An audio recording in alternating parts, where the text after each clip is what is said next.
Everyone in Texas over the age of 18 needs a will. They also need powers of attorney and a directive to physicians. The risk of not having a will means that your family is going to have to go through probate, cannot access your assets, your bank accounts immediately. They may need to sell your house to get money to live, but they can't do that until they've gone through probate. In the meantime, they got to keep paying the bills. They got to keep paying the mortgage and the insurance. And that can put a real strain on your family. If you pass away without a will, you leave open the opportunity for your family to fight about how your assets are going to be divided. That is something that you never want to see.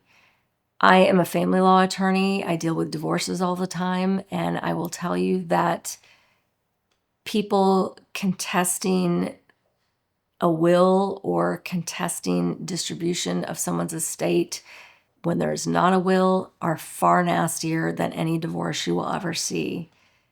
It's so important to have a will so that your family is not put in the position of deciding what mom or dad would have wanted or what their family would have wanted.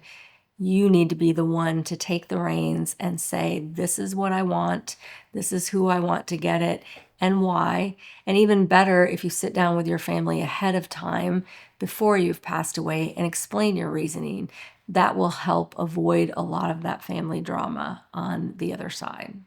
One big risk if you die without a will comes from a situation where you may have a blended family. If you've been married before and are in your second marriage, have kids from other relationships, the state of Texas has a plan for the distribution of your estate, but in those situations, it might not be what you think it is. A lot of people think, well, I will pass and everything will go to my spouse. Well, that's not the case if you have a blended family. A certain amount's going to your kids from another relationship first, and your spouse may not get what you think they're getting. That can cause a lot of drama, especially between your kids and your new spouse. So please be aware of the consequences of what not having a will cause after your death if you have a blended family. I think it's really important for even young adults to have an estate plan. At a minimum, they should have a medical power of attorney, a HIPAA release, and a legal and financial power of attorney. Even better if they have a will. What parents don't realize is that when your child turns 18, they are now a legal adult. And you no longer have the ability to make medical decisions for them. You no longer have the ability to make legal or financial decisions for them. And you also can't even get information about their legal, financial situation, their education. So having a power of attorney to allow you to help your children if they need it. An 18-year-old is not old enough to be making their decisions on their own. They may still need mom and dad to help. And if they're in a bad situation, they've been in an accident, they have a medical situation, you want to be able to help them make medical decisions, handle whatever legal and financial issues that they may need to be handled, deal with insurance, deal with their university if they're in college. All of those things you are prevented from doing unless you have medical and legal and financial powers of attorney once your kid turns 18. A will can be updated as many times as you want. You can update it as often as you want. And really, you should look at it at least every 3 to 5 years and make sure that it still does what you want it to do.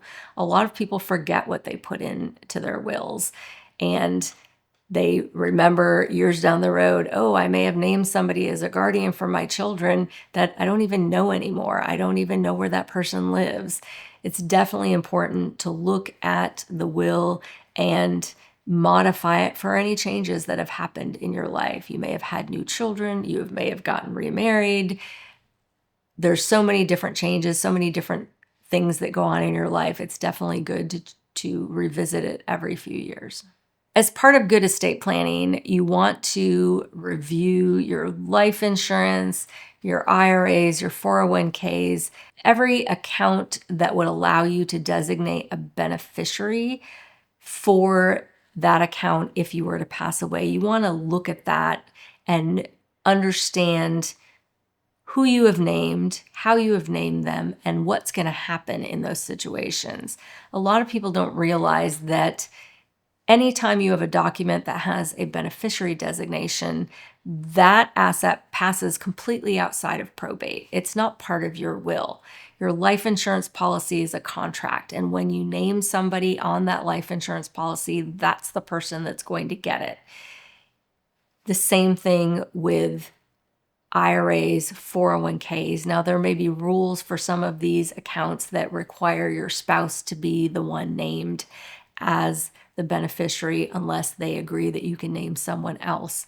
But it's really important to review those every few years to make sure that you have named the person or persons that you want to receive that asset. And you also want to make sure that it works with your estate plan so that it's not in conflict with your estate plan. Our wills also handle digital assets. So these days, everybody's got a Spotify account, an Amazon account, a Kindle account.